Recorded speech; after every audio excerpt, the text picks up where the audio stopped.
Today we'll be looking at starters.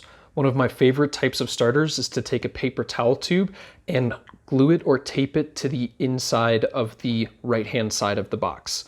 The reason I like this is because it's nice and easy. You take your marble, you drop it in, and you're playing.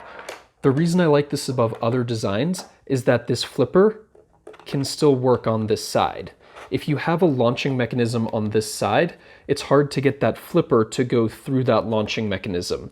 It might be possible, but I haven't figured out a way to do it yet. So this is what I call the drop or ramp style starter. Another style launcher you could have is the push launcher.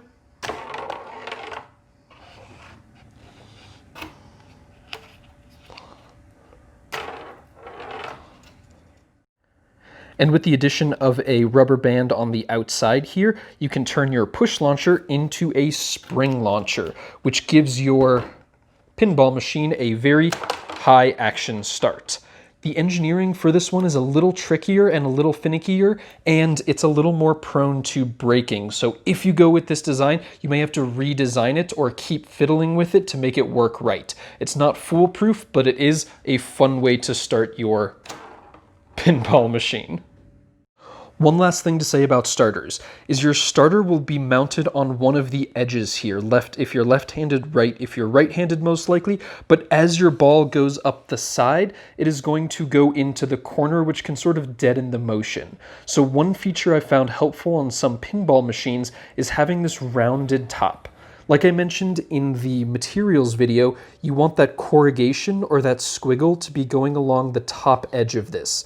The reason for that is it'll be a lot easier to bend this piece of cardboard to the shape you want if it's going that way than if the corrugation or squiggles are going the other direction. So you can add that rounded top, and the way I added mine was I cut it longer than the box is wide. So if I started it from here, it would have gone out to about there. And that gave me a pretty nice bend in my shape here. I also put a little bit of a curve in there because I have a pipe cleaner cyclist going up the hill here. So when you're making this, you want to consider your design as well. So that's one more feature you can consider adding on this day to make your pinball get to where you're actually going to build the rest of your game. The final question I'm going to ask you to think about while you're making your starter is, how is the energy stored?